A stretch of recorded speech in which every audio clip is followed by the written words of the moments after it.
Assalamualaikum warahmatullahi wabarakatuh. Ananda murid UNSI dengan NIM 2216050082 dari Persyade. Di sini Ananda akan menjelaskan tentang mengenai ujian akhir semester statistika lanjutan.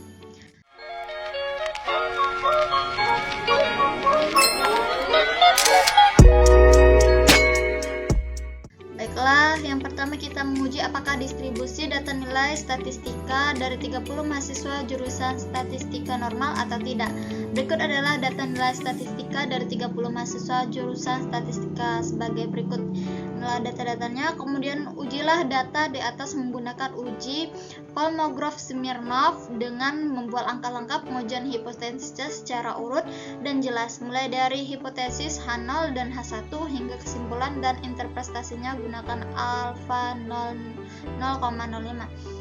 Data-data nilai mahasiswa jurusan statistika ini kemudian kita masukkan dalam SPSS untuk mendapatkan, kita olah, kemudian kita akan mendapatkan one sampel Kolmogorov Smirnov tesnya, di mana pada hipotesis H0 distribusi populasi mengikuti distribusi normal, pada H1-nya distribusi populasi tidak mengikuti distribusi normal. Di mana pengambilan keputusan berdasarkan probabilitasnya, di mana jika probabilitasnya besar dari 0,05 maka H0 diterima. Jika probabilitasnya kurang dari 0,05 maka H0-nya ditolak. Kemudian dapat kita simpulkan terlihat bahwa pada kolom ICMPSIC 2 Thailand-nya untuk uji dua sisi adalah 0,184. Karena kasus adalah uji satu sisi, maka probabilitas menjadi 0,184 bagi 2 itu sama dengan 0,092. Di sini didapat probabilitasnya di atas 0,05, maka H0 diterima. Atau di distribusi populasi mengikut distribusi normal. Kemudian buatlah statistika deskriptifnya dan berikan interpretasi rata-rata, simpangan baku, nilai minimum dan maksimum dari data di atas. Dari data tersebut tadi kita mendapati deskriptif statistik, di mana interpretasinya rata-rata atau mean sama dengan 73,1893. Jadi rata-rata dari 30 data nilai mean mahasiswa sama dengan statistika mahasiswa jurusan statistika adalah 73,1893. Ini berarti bahwa nilai rata-rata dari semua observasi dalam sampel adalah 73,1893. Kemudian simpangan bakunya sama dengan 1,86654. Ini menunjukkan data sebesar rata-rata 1,86654 di atas dan di bawah rata-rata. Hal ini berarti bahwa sebagian besar berada dalam rentang 71,3228 hingga 75,0559. Data kemungkinan terdistribusi secara normal dengan variabilitas yang cukup besar. Kemudian nilai minimumnya sama dengan 50,00. Ini berarti bahwa tidak ada statistika dalam sampel yang memiliki nilai lebih kecil dari 50,00.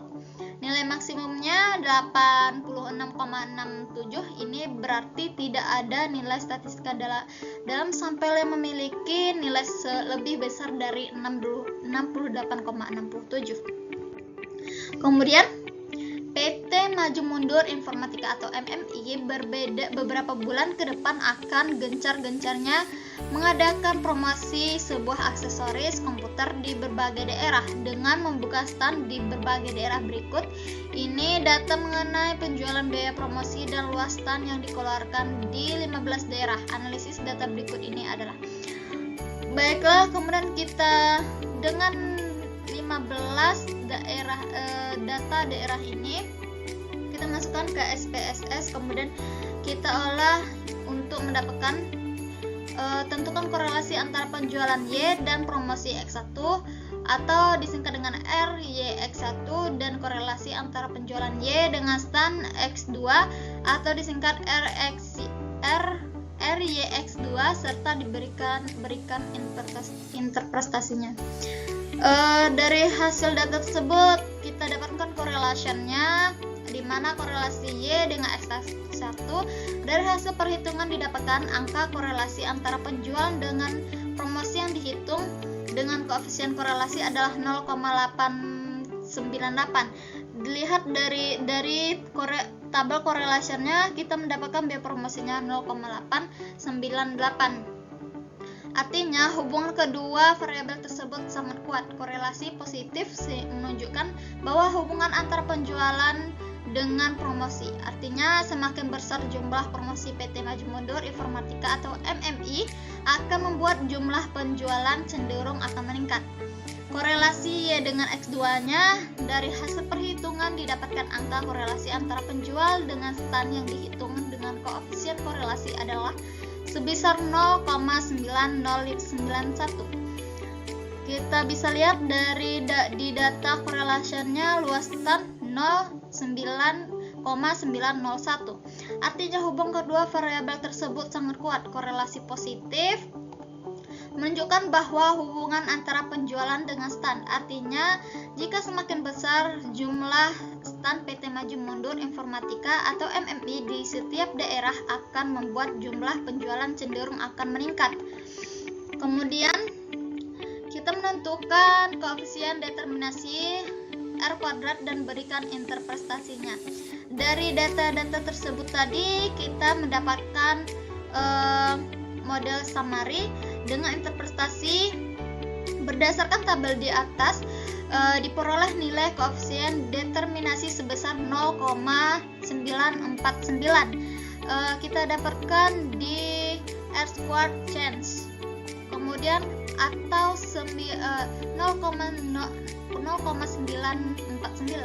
atau 94,4%. Jadi tingkat stand atau dan promosi mempengaruhi tingkat penjualan pada PT Maju Mundur Informatika atau MMI sebesar 94,4%, sedangkan sisanya 51% dipengaruhi oleh variabel lain.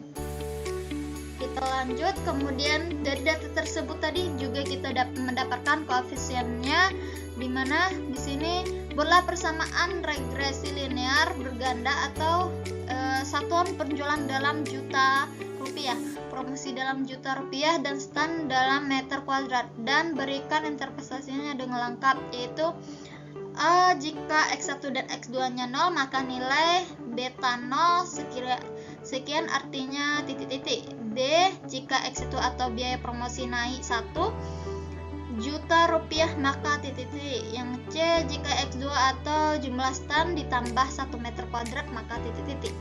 Dapat kita analisis untuk penyusunnya persamaan garis regresi dari data di atas dapat menggunakan nilai-nilai dari kolom B, yaitu kolom yang stand dari DZ coefficients. Dari kolom B ini didapat konstan sama dengan 60,786, sedangkan untuk nilai koefisien variabel promosi sama dengan 2,238. Di sini koefisien konstannya 60,786, biaya promosinya 2,238, kemudian luas standnya 0,576.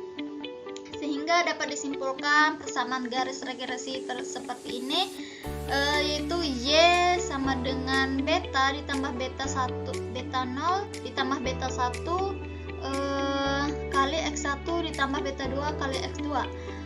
Kemudian Y sama dengan 60,786 ditambah 2,238 kali X1 ditambah 0,57 X2. Kemudian interpretasinya dapat kita lihat juga di histogramnya. Jika X1 dan X2 nya 0 maka nilai beta 0 sekian, artinya nilai beta 0 adalah 60,786. Ini berarti bahwa jika tidak ada promosi atau stand, X1 dan X2 sama dengan 0. Penjualan yang diprediksi adalah 60,786 juta rupiah. Jika X1 atau biaya promosi naik 1 juta rupiah, maka nilai beta 1 adalah 2,238. Ini berarti bahwa setiap kenaikan 1 juta rupiah dalam biaya promosi X1 akan meningkatkan penjualan yang diprediksi sebesar 2,238 juta rupiah. Dengan asumsi stand X2 tetap konstan. Kemudian jika X2 atau jumlah stand ditambah 1 meter kuadrat, maka nilai beta 2 adalah 576. Ini berarti bahwa setiap kenaikan 1 meter kuadrat dalam jumlah stand atau X2 akan meningkatkan penjualan yang diprediksi sebesar 0,576 juta rupiah dengan asumsi biaya promosi X1 tetap konstan.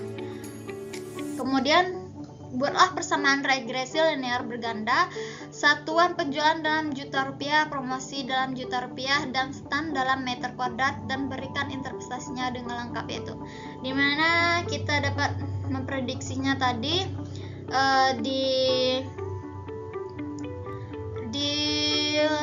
data-data kolom koefisiennya tadi. Kita dapatkan prediksi lah banyak penjualan jika biaya promosi 40 juta rupiah dan luas stand 150 meter kuadrat. Dapat kita di koefisiennya tadi 60,786 ditambah dengan biaya promosinya tadi 2,238 dikali 45. Kemudian luas standnya tadi 576 dikali 150. Kemudian dapat hasilnya 60,78 ditambah 100,710 ditambah 86,400. Hasilnya kita mendapatkan penjualan sebesar 247,896 juta rupiah. Interpretasinya, jika biaya promosi 45 juta rupiah dan luas stand 150 meter kuadrat, maka penjualan yang diprediksi adalah 247,896 juta rupiah. Sekian, lebih dan kurang Ananda mohon maaf. Wassalamualaikum warahmatullahi wabarakatuh.